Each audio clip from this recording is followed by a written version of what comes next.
MG Renuka, ഞാൻ തിരികെ എത്താം. ആക്ടിവിസ്റ്റ് ദിനു വെയിൽ നമുക്കൊപ്പം ചേരുന്നു. ദിനു, വേടനെതിരെ പലതരത്തിലുള്ള ആരോപണങ്ങളുണ്ട്. ഈ ആരോപണങ്ങളൊക്കെ പരാതിയായിട്ട് ഉയരുന്നുണ്ടോ? ഇതിന് തെളിവുകളുണ്ടോ? ഇതൊക്കെ കൃത്യമായ രീതിയിൽ സമൂഹത്തിന് മുന്നിൽ അഭിസംബോധന ചെയ്യപ്പെടുന്നുണ്ടോ എന്നുള്ള ചോദ്യമൊക്കെ ഒരു വശത്തുണ്ട്. അതിനിടയിൽ കൂടി വേടൻ ജാതി ഭീകരവാദം നടത്തുന്നു, വിഘടനവാദികളാണ് സ്പോൺസർഷിപ്പ് വേടന് എന്നുള്ള വാദവുമായിട്ട് വരുന്നത് RSSന്റെ സൈദ്ധാന്തികനാണ്. എങ്ങനെ കാണുന്നു? അനുകൂലിക്കുന്നു? ഈ പറഞ്ഞ പോലെ എക്കാലത്തും ജാതീയത ഇന്ത്യയിൽ സ്പ്രെഡ് ചെയ്യാൻ വേണ്ടി ശ്രമിച്ചിട്ടുള്ള ഒരു പ്രമുഖമായിട്ടുള്ള ഹിന്ദുത്വ ശക്തി തന്നെയാണ് RSS എന്ന് പറയുന്നത്. RSS അടക്കമുള്ള ഹിന്ദുത്വ ഭീകരവാദ പാർട്ടികൾ പടർത്തുന്ന ജാതീയതയെ കൗണ്ടർ ചെയ്യാനാണ് വേടൻ നിരന്തരം ശ്രമിച്ചിട്ടുള്ളത് എന്നുള്ള കാര്യത്തിൽ യാതൊരു സംശയവുമില്ല. അദ്ദേഹത്തിന്റെ പാട്ടുകൾ ജാതി ഇല്ലാതാക്കാൻ വേണ്ടി ശ്രമിക്കുന്ന പാട്ടുകളാണ്. ഇപ്പം ഞാൻ പാണനല്ല പുലയനല്ല എന്നതടക്കം അദ്ദേഹം നടത്തിയിട്ടുള്ള പാട്ടുകൾ എന്ന് പറയുന്നത് കൃത്യമായി ജാതി വ്യവസ്ഥക്കെതിരെയും ഉപജാതി വ്യവസ്ഥക്കെതിരെയും ഉള്ളതാണ്. എപ്പോഴൊക്കെ ജാതിക്കെതിരെ നമ്മൾ ശക്തമായി വാദങ്ങൾ ഉന്നയിക്കുന്നു, ആ സമയത്തൊക്കെ അത് ജാതി വിഘടനവാദമാണ് എന്നുള്ള രീതിയിലുള്ള പരാമർശങ്ങളാണ് ഹിന്ദുത്വ ശക്തികളുടെ ഭാഗത്ത് എല്ലാ കാലത്തും ഉണ്ടായിട്ടുള്ളത്. അതിന്റെ ഒരു തുടർച്ചയായിട്ട് തന്നെയാണ് ഇതിനെ കാണുന്നത്. അതായത് അതൊരു സമൂഹത്തിൽ, അത് എല്ലാ കാലത്തും ഇത്തരം അസംഘടിതർക്കെതിരെ അല്ലെങ്കിൽ ജാതി വ്യവസ്ഥക്കെതിരെയൊക്കെ പറയുന്നവരെ എല്ലാ കാലത്തും നവോത്ഥാന നായകന്മാരൊക്കെ കണക്കാക്കിയ ചരിത്രമുണ്ട് കേരളത്തിൽ. അത്തരം കാര്യങ്ങളെല്ലാം പരിപൂർണമായി റദ്ദാക്കിക്കൊണ്ടുള്ള ഒരു പ്രസംഗം കൂടിയാണ് എന്നുകൂടി കരുതുന്നു അതിനു.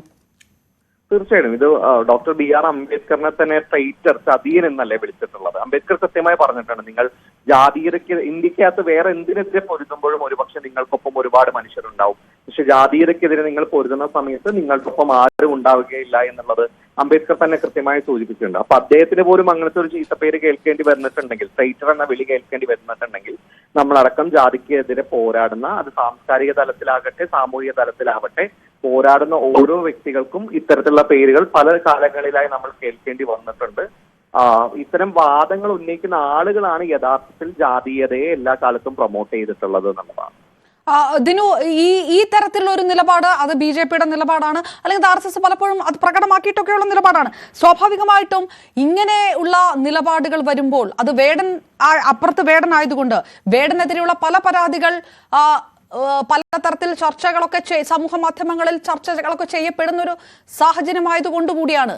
അത് ഇതിനകത്ത് പിറകിൽ ഒരു കോക്കസ് ഉണ്ടോ? അങ്ങനെ വേടനെ കൃത്യമായി ടാർഗറ്റ് ചെയ്തുകൊണ്ട് ഒരു കോക്കസ് ഇതിനകത്ത് പ്രവർത്തിക്കുന്നുണ്ട് എന്നുള്ള ആരോപണം ദിനു അങ്ങനെ കണക്കാക്കുന്നുണ്ടോ?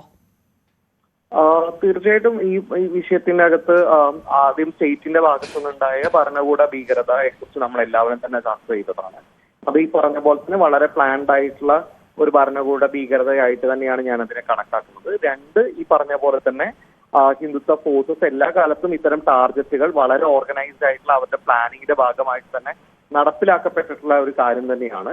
ഒരുപക്ഷെ ഇത്രയധികം മാസ് ഓഫ് ആളുകൾ ഒരുപക്ഷെ വേടന്റെ പാട്ടുകളെ സ്വീകരിക്കുന്നു എന്നതുകൊണ്ടുകൂടെ അതിനെ കൂടി കണക്കിലെടുത്തുകൊണ്ടാണ് അതിലൊരുപക്ഷെ ഭീതി അവർക്കുണ്ടായിരിക്കാം ഹിന്ദുത്വ ശക്തികൾക്ക്. അതുകൊണ്ട് തന്നെയായിരിക്കും ഇത്തരം ഒരു അറ്റാക്ക് അവർ നടത്താൻ വേണ്ടി ശ്രമിക്കുന്നത് എന്ന് തന്നെയാണ് വിശ്വസിക്കുന്നത്. പലതരത്തിലുള്ള ആരോപണങ്ങൾ ഒരു വശത്ത് ഉയരുന്നുണ്ടല്ലോ, അതിനെ പ്രതിരോധിച്ചുകൊണ്ട് ഇടത് നേതാക്കളുണ്ട്. ഇപ്പോൾ പട്ടികജാതി വർഗ സമിതി പോലും വേടന് അനുകൂലമായിട്ടുള്ള ഒരു നിലപാടൊക്കെ ഈ വിഷയത്തിനകത്ത് എടുത്തിട്ടുണ്ട്. നിരന്തരം പരാതികൾ വരിക, പലതരത്തിലുള്ള പരാതികൾ വരിക.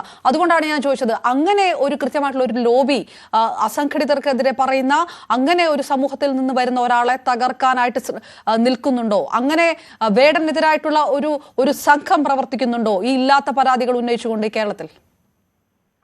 ഞാൻ നേരത്തെ കൃത്യമായി സൂചിപ്പിച്ച പോലെ തന്നെ നേരത്തെ സൂചിപ്പിച്ച രണ്ട് വിഷയങ്ങൾക്കകത്തും അത്തരം ഒരു ഓർഗനൈസ്ഡ് അറ്റാക്ക് ഉണ്ട് എന്നുള്ളത് തന്നെയാണ് ഞാൻ കരുതുന്നത്. റൈറ്റ്, നന്ദി. ദിനു വെയിലാണ് പ്രതികരിച്ചത്. ഇപ്പോൾ രാഷ്ട്രീയ നിരീക്ഷകൻ ഷാബു പ്രസാദ് കൂടി ചേരുന്നു. ശ്രീ ഷാബു പ്രസാദ്, ഷവർമ റൈറ്റ്, ഏതായാലും ഏത് തരത്തിലാണ് ഇതിന്റെ ചർച്ചകൾ നടക്കുന്നത് എന്ന് സമൂഹ മാധ്യമങ്ങൾ നോക്കുന്നത് തന്നെ